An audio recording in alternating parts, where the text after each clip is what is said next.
Assalamu alaikum. In this video, we will be talking about the third formula that we use to calculate moles और वो है moles in gas को calculate करने का formula। यानी कि अगर मुझे किसी गैस के moles find out करने तो वो मैं कैसे कर सकता हूँ। तो इसका फॉर्मूला हमारे पास होता है moles is equal to volume of gas divided by molar volume। यानी कि अगर मुझे किसी गैस का वॉल्यूम पता है तो मैं उस आसानी से उसके मोल्स फाइंड आउट कर सकता हूँ। अब इसमें एक यहाँ पे चीज़ है मोलर वॉल्यूम। मोलर का वर्ड मैं पहले भी प्रीवियस वीडियोस में बता चुका हूँ कि मोलर जो वर्ड होता है इसका मतलब होता है पर मोल, तो यानी कि एक मोल का वॉल्यूम। ये वैल्यू जो है ना ये हमारे पास फिक्स होती है रूम टेम्परेचर एंड प्रेशर पे। तो ये मोलर वॉल्यूम से बेसिकली मतलब क्या है? मतलब ये है कि दुनिया की कोई भी गैस हो, hydrogen, nitrogen, oxygen, carbon dioxide, methane, कोई भी गैस हो, तो दुनिया की कोई भी गैस है उसका अगर मेरे पास एक मोल है तो 1 mole of any gas occupies 24 dm cube, यानी कि सी एम क्यूब में 24,000 c m cube at room temperature and pressure, जिसको हम आरटीपी कहते हैं। तो दुनिया की कोई भी गैस हो अगर मेरे पास रूम टेम्परेचर प्रेशर पे वो गैस है तो उसका एक मोल 24 डीएम क्यूब या तो 24,000 सेंटीमीटर क्यूब का वॉल्यूम कवर कर रहा होगा। ठीक है, तो आपके पास अगर कोई भी क्वेश्चन के अंदर वॉल्यूम ऑफ गैस गिवन है तो आप सिंपली बस उसको 24 या 24,000 से डिवाइड करके मोल्स फाइंड आउट कर सकते हो। अब 24 कब यूज करना है, 24,000 कब यूज करना है, ये मैटर करता है। ये वैल्यू तो फिक्स है, 24 रहेगी या तो 24,000 रहेगी। तो कब कौन सी रखनी है? अगर आपको वॉल्यूम ऑफ गैस एग्जामिनर ने सेंटीमीटर क्यूब में दिया और बोला moles of gas find out करो, तो आप उसको डिवाइड बाय 24,000 करोगे क्योंकि वही है सेंटीमीटर क्यूब। और अगर आपको एग्जामिनर ने वॉल्यूम जो है वो गैस का डीएम क्यूब में दिया है 0.3 डीएम क्यूब लेट्स से, तो आप उसको डिवाइड करोगे 24 डीएम क्यूब से। तो अगर आपको वॉल्यूम ऑफ गैस गिवन है सेंटीमीटर क्यूब में तो डिवाइड बाय 24,000, अगर volume of gas is given in DM cube तो डिवाइड बाय 24। अब यहाँ पे वही प्रैक्टिसिंग क्वेश्चन जो मैं अपने स्टूडेंट्स को देता हूँ, कह रहा है find the moles of following 12.5 DM cube of hydrogen gas.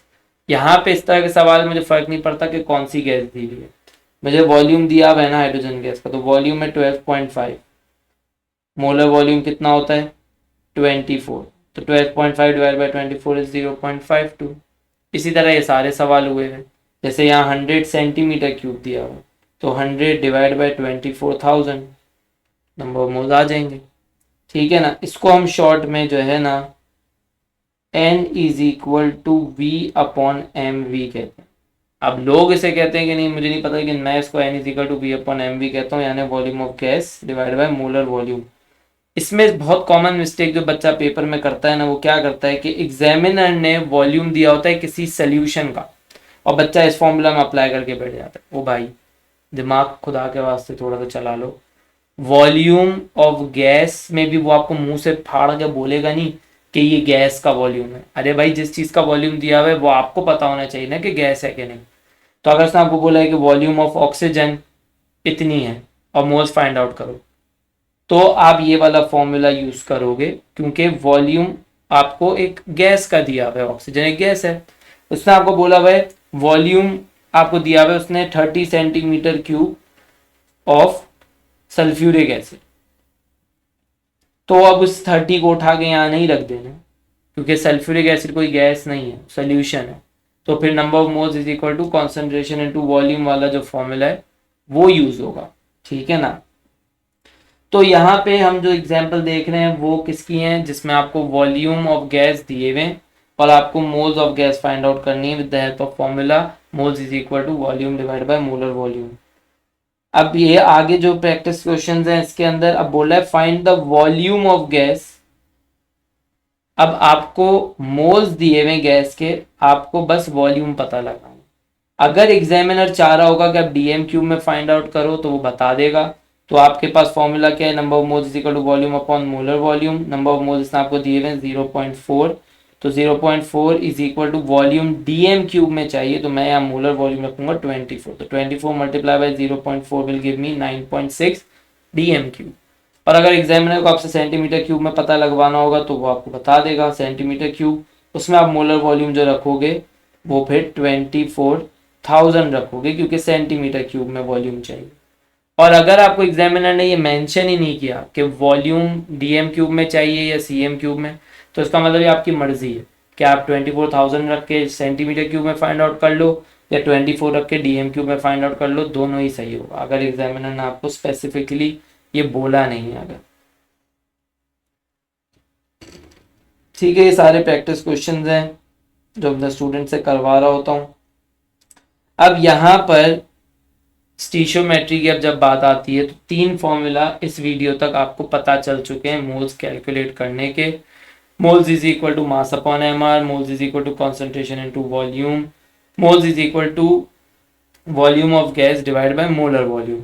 अब आपको पता होना चाहिए कि जो गिवन इन्फॉर्मेशन है उससे कौन सा फॉर्मूला अप्लाई करके सबसे पहले मोल्स पता हम करेंगे, फिर इसके बाद इक्वेशन के हिसाब से आपको जो है कंपैरिजन करना है, स्टीशियोमेट्री अप्लाई करनी है, मतलब कंपैरिजन करके फिर आपको जिस चीज़ में एग्जामिनर इंटरेस्टेड है उसके मोल्स पता लगाने, और फिर जो फाइनली उसको इन्फॉर्मेशन पता लगानी है उस हिसाब से फिर आप फॉर्मूला अप्लाई करोगे। गिनती के 3 फॉर्मूला हैं, आसानी से याद हो जाते हैं, बस उनको याद रखना है और सवाल की जो रिक्वायरमेंट है उस हिसाब से अप्लाई करना है। जैसे ये कह रहा है find the volume of hydrogen gas if 10 gram of sodium is being used. तो अगर मैं 10 ग्राम सोडियम यूज कर रहा हूं तो हाइड्रोजन गैस का कितना वॉल्यूम प्रोड्यूस होगा। तो सबसे पहली इंफॉर्मेशन जो मेरे पास यहाँ जिससे मैं मोल्स फाइंड आउट कर सकता हूँ that is 10 gram of sodium. तो मेरे पास मास है सोडियम का, तो मतलब मैं मास वाला फॉर्मूला अप्लाई करूंगा, n is equal to 10 divide by 23। तो मेरे पास एक मोल्स आएंगे, ये मोल्स हैं सोडियम के। अब मैं करूंगा कंपैरिजन किसके बीच में, हाइड्रोजन और सोडियम के बीच में।